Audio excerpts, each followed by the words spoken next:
Next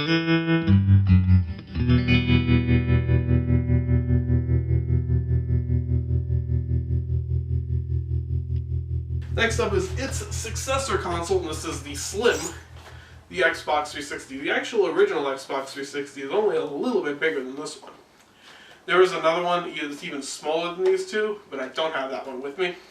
I actually don't have an original Xbox 360 anymore because they had really bad issues for in terms of reliability. So Xbox 360 is a little smaller than the original Xbox, but you have the issue of this one requires a power brick. Microsoft, as I said with the Xbox One, hasn't figured out the size to power supply ratio yet. Once they do that,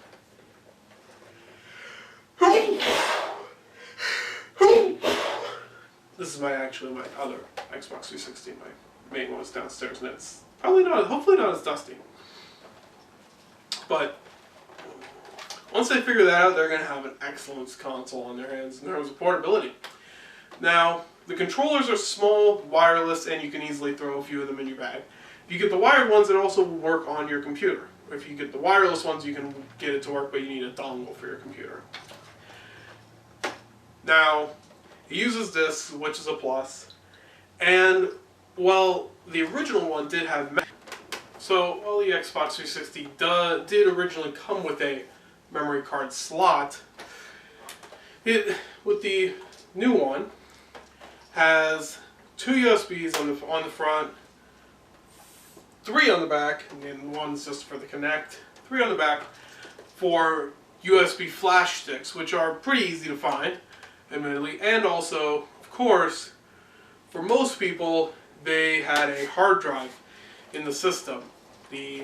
All 3 of the Xbox 360s had optional hard drives that you could put into them. You could, I think the smallest one was a 20 gigabyte one that came with the original big Xbox 360, and goes all the way up to, I think, 500 gigabytes, I want to say. Possibly only 320 is the biggest one for the Slim, and then the Xbox 360E, which is even smaller. So, for portability, actually, this is not a really terrible system. I mean, it's big, definitely, and it has a big power adapter on it. Other than that, it has a lot of advantages. There, you can use composite with the admittedly proprietary cables, or HDMI. HDMI seems to just be they've done away with the idea of proprietary cables for that, which is great. And you can get an HDMI cable anywhere you want to go to Target, they'll have it. They'll probably have this cable too, but 5-10 years down the line, they'll probably still have HDMI cables.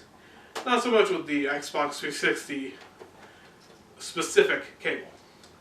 It's got small controllers that you can easily throw in your bag. Throw 2, 3, 4, however many you really want to in there. So it's not really a bad system for portability. It gets a 3 out of 5.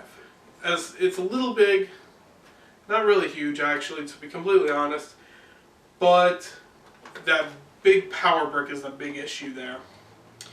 In terms of games, as I said earlier, with most of these games you're going to see later on, pretty much everything's getting a 5 out of 5. This has got a ton of great games that you're going to want to play with your friends.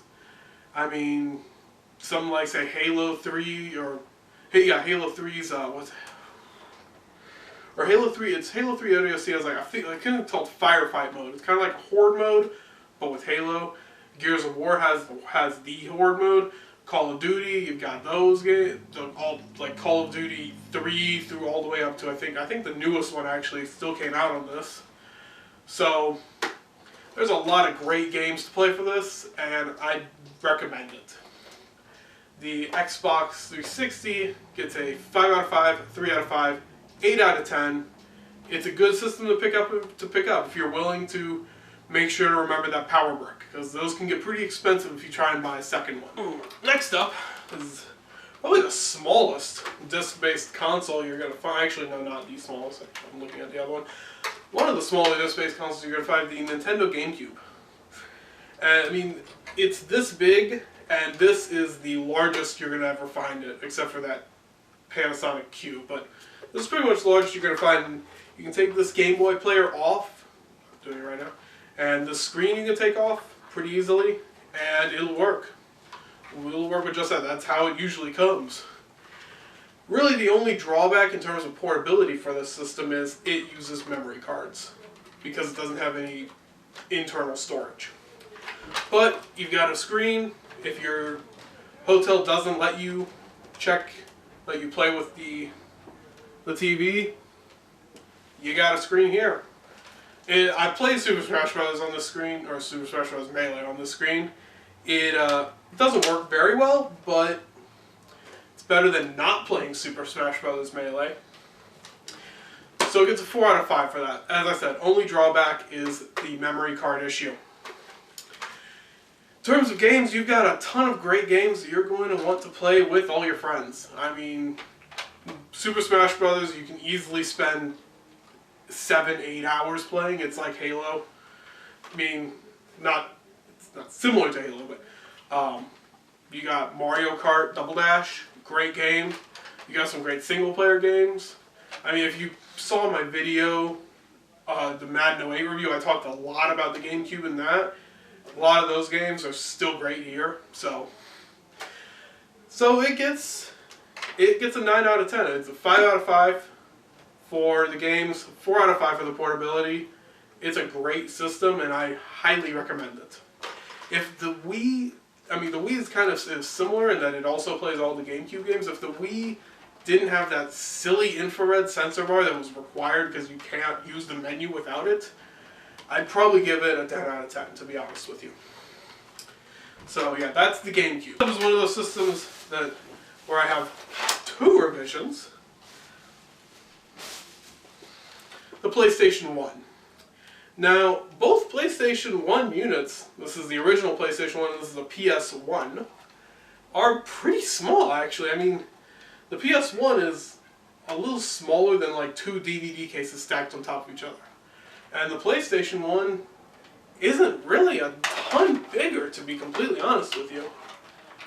It's about an inch and a half thick, roughly. Still not that difficult to use. Now, in terms of portability, the only real drawback is the memory cards, like the GameCube, is that it uses memory cards. This one has an internal power supply, this one has an external, but it's like a big plug thing, basically. So that's that. They both use the PlayStation AV input and output, which it was used all the way up to the PlayStation 3. So you could probably find those brand new even at your local GameStop. You can use them on for composite. I don't think you can use component cables with it. They don't really work. It just doesn't do anything unless your TV will unless the TV will accept like a standard definition. But just use the composite. It's easier. The controllers are pretty small and pretty easy to find. You can use not only PlayStation 1 branded controllers, but PlayStation 2 controllers will work for this. No problem whatsoever. That's, it's, as I said, in terms of portability, the only drawback is that it uses memory cards. And for games, this gets another 5 out of 5. A ton of games that you're going to want to play. A lot of great single player experiences. A fair number of good multiplayer ones too. I mean, Crash Team Racing is good. There's a ton of good PlayStation 1 games. You can actually get a pretty good supply for pretty cheap. So this is definitely a good system to bring with you. However, there is one small caveat, which I did not really mention this perfectly. It doesn't really pertain to a problem with the PlayStation 1 in general, but this is not the easiest way to play PlayStation 1 games on the go. Not only can you play PlayStation 1 games on a PS2 or a PS3, which I'll mention later on again, but there are multiple emulators which replicate the PlayStation 1 almost perfectly, and will even play retail discs, with something like the Xbox 360, they don't really have proper emulators right yet. The Dreamcast and the GameCube don't use regular discs, so they don't play retail games as easily for the emulators. But that might be an issue, and you may not want to bring these because you may want to bring instead the PlayStation 2. This is the PS2 Slim. I think this might be the last model actually. There are two different Slim models. One has an external power supply and one has an internal one. This is the internal one. You probably can't see that because it's black on black. But this is the PS2 Slim. It is very slim. It's less, I think right about just 1 inch thick. It's a little thinner than the PS1. And it's a little wider obviously, but still it's a great system to bring because it's so small. The PS2 Fat honestly gets docked a point in terms of size because it is a lot bigger. Now, like the last two systems I talked about actually, for portability, the only downside to this system is it uses memory cards. The PS2 Slim does not have any hard drive space on it. No flash storage, no nothing. You might be able to mod in a flash card and like solder one into the memory card slot, I'm not sure. Someone probably smarter than me knows that. But uses that same multi-out, so you can easily find them. You can probably still go to GameStop and buy a composite one for this. It also uses this component, no HDMI, no 6th gen. So yes, no 6th gen consoles did.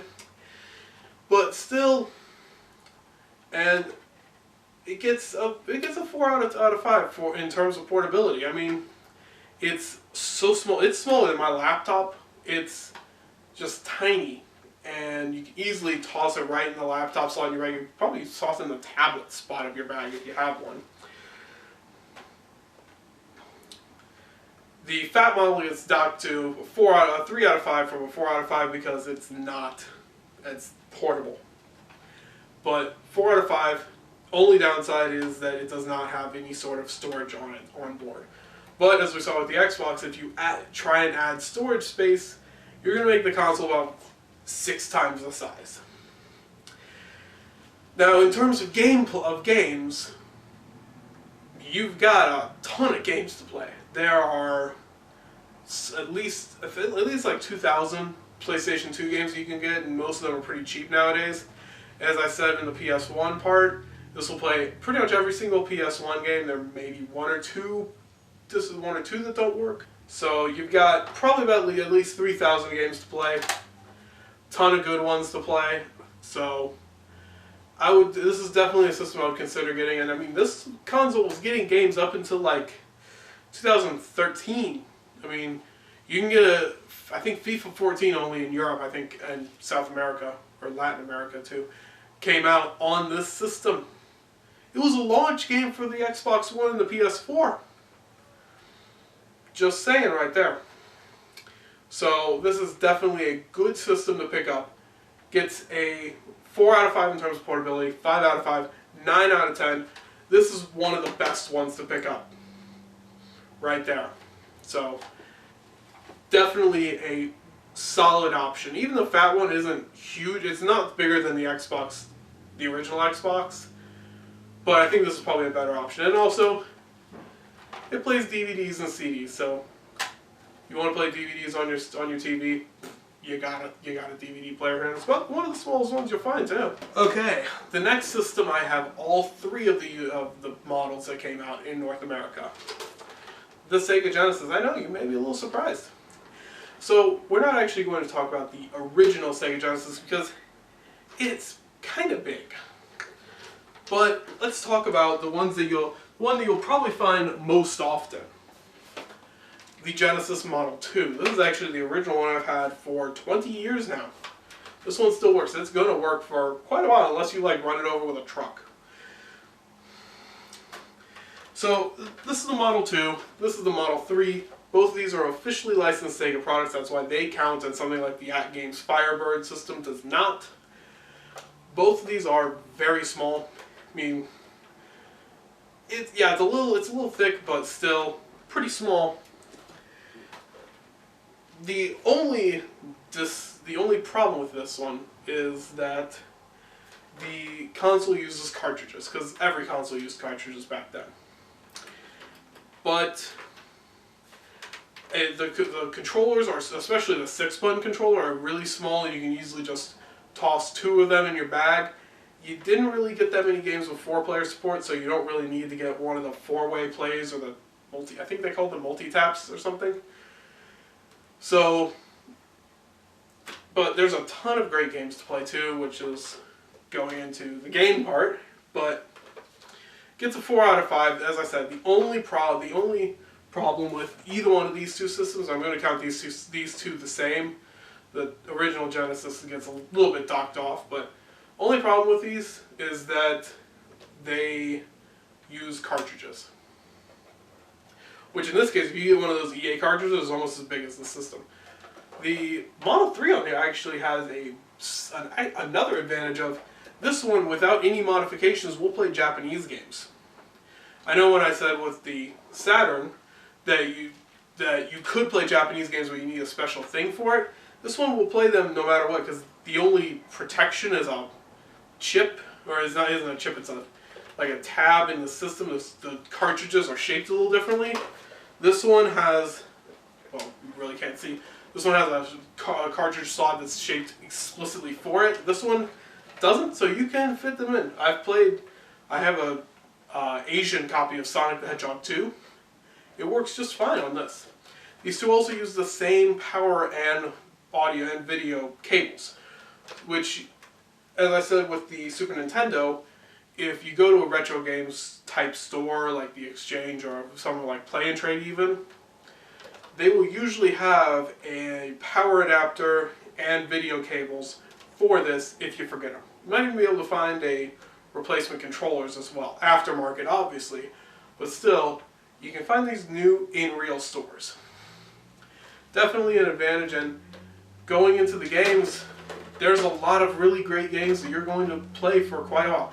Not as many things like racing games, and there's only like 1 or 2 first-person shooters on the console, but something like a great platform game. Sonic the Hedgehog 2 is my favorite game ever, but the multiplayer is not great. But if you're only playing by yourself, it's the greatest game of all time. So, I mean, EA actually made really great sports games for it. I know sports games not big popular among certain crowds, but if you like football or hockey, not as much basketball, you might want to pick up the NHL or the Madden games. World Series Baseball is a great baseball game, honestly, for a 16-bit console. So, 5 out of 5, 4 out of 5.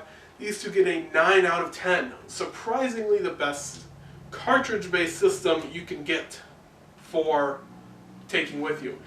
The Model 3 is so small, you could probably fit it in like a tablet case and it'll fit in there easily.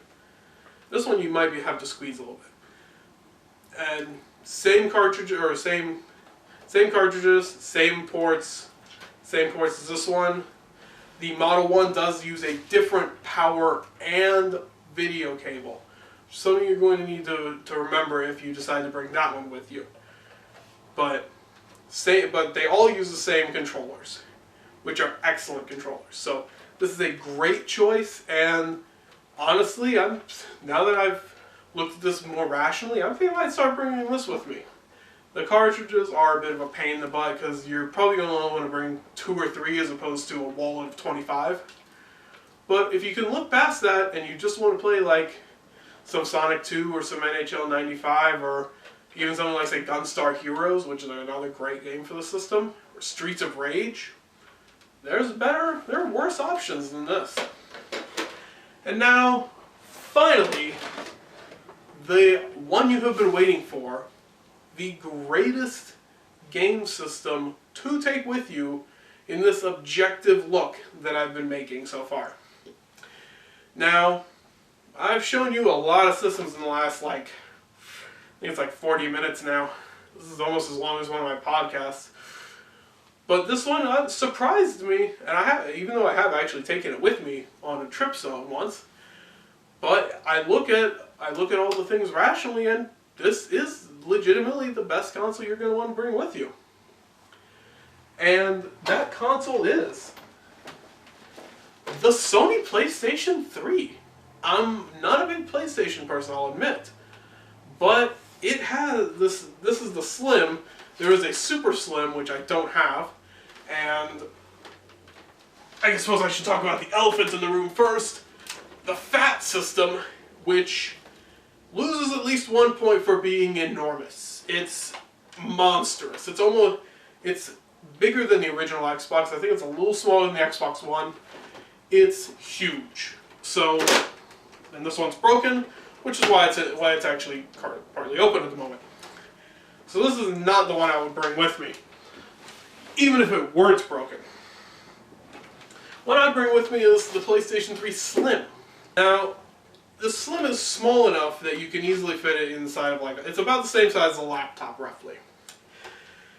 At least my laptop, I usually have big laptops. Big lap. It uses, not only does it use the audiovisual output that the PS1 and PS2 did, it also uses HDMI. And as I said earlier with the Xbox 360 and the Xbox One, HDMI is universal. If you if you forget your cable, go to Target, go to Walmart, go to Best Buy, wherever, whatever that version of that is, wherever you live or wherever you're traveling, buy one, you'll be fine. It has a hard drive, which is mercifully, unlike the Xbox 360, is actually easily user upgradable. It's not a proprietary hard drive. You just take it out and you take any laptop-sized hard drive, and you can replace it with no problems whatsoever, which is a huge plus, honestly, in my book. I mean, I've replaced this one. I think this came with, I want to say, a 160 gig, and I think I replaced it with 250 already. Even though I don't play it that often because I don't really love the controller, but I'll talk about that in a second. It's a great system, and also, at the moment, if you're watching this in the future and they've turned it off, don't yell at me in the comments, because this is in 2016 at this moment. You can use most of your streaming services, your Netflixes, your Hulus, all the sports leagues that have streaming services. I don't think the NFL does have an app at the moment. Amazon Video, pretty much all of them will play on this, which is a big plus if you're traveling and you decide, hey, you know what, I just want to chill and sit back and watch a couple videos on Netflix without having to watch it on my laptop. Now, the controller is pretty much similar to the PlayStation 1 and 2, except no cords. And also it has motion control, which never was really used after like 2 games. But these controllers and the PS1 and PS2 are the same size, pretty much just with cords. These controllers are small enough you can easily chuck 2 or 3, 4 of them in a bag. You can use up to 8, I think, on one system. I don't think that many games used 8 players, but I think Gran Turismo might have been one, but I'm not 100% certain. But this is actually a pretty good, I'll admit, not the most comfortable controller for me personally, because I prefer having the thumbstick here like on the Xboxes. Still, this is a pretty good controller for tossing in your bag, because you've got a pretty good amount of space, because they're not that big. Back to the system itself. Now, as I said, remember, it has a hard drive, and you can download a lot of games from PlayStation Network. Most games are available in some respect, and you can also download a lot of PS1 and PS2 classics on here. I think actually you can use the new PlayStation Vue TV service on here. But in terms of games, there's a ton. I mean, pretty much every major third-party 7th generation release came out on this and the Xbox 360 at the same time. And there's a good number of exclusive games. I mean, Gran Turismo is always going to be fun. Some Uncharted, stuff like that. I mean, there's a lot of really great games for this system. And also, like the PS2, it will play PlayStation 1 discs with no problem. I've never had an issue except for, while most of the games on this system are region-free, which is a relatively uncommon occurrence, at least in the time, PS1 games are still region-locked. If you try, I have a PS1 copy that I found of like NHL something. I was like, oh, I'll buy it and try and see if it works. It was like $2 at a Salvation Army for some god-awful reason. If you put it in, it will not work. So that is small nagging gripe, but you're not really going to have that issue for the most part. Because there's about 1,000 of those games and probably at least a couple thousand PS3 games. If you get the original launch model fat ones, you can also play PS2 games because they play PS2 games. So pick your poison. It's a much bigger system, but if you have that specific one, you can play PS2 games as well. But this one will play all your PlayStation 1 games and all your PS2 or PS3 games, except for the ones that require the Move, but that's a very small amount of games. And a lot of downloadable games are actually really good. I mean, speaking of the Move, ironically enough, House of the Dead Overkill is legitimately one of my new favorite light gun games. Even though it doesn't really use a light gun, it uses the Move as a light gun. So, 5 out of 5 for portability. Small enough you can easily throw it in a bag. 5 out of 5 in terms of games. This PlayStation 3, and maybe the Super Slim, I'm not 100% certain, because one of the advantages this has over the Xbox 360 is the PS3 Slim uses an internal power supply. It's bad if your power supply goes bad, but it's easy for bringing it with you because this uses just a regular, one of the little figure 8 cables. Same thing as your PS1, same thing as your Dreamcast. Same thing as, I've seen a few like beard or trimmers use those. So you can find those pretty easily. I mean, Target will probably have them. Walmart will probably have them. So if you forget your stuff, you can go to Target or Walmart probably even like 5 or 10 years from now and still get a power cord and an HDMI cable to plug it into your hotel TV. The controller may not work, but actually PS3 controller, PS4 controllers will work on this now because you can use them wired or wirelessly if you update the system. So surprisingly enough, I was not expecting this when I started this investigation. The PlayStation 3 is actually the best system to bring with you when you are traveling, of the litany of video game systems that I have with me. So that's it for this very long episode of Last Call Games. We'll see you next week. We're going to be doing another Let's Cast. I have no idea what we're talking about. It's not a lot of great news that's happened. But we will see you next time, and I'm not sure what we're reviewing in 2 weeks' time. But we will see you then, and you guys have a fantastic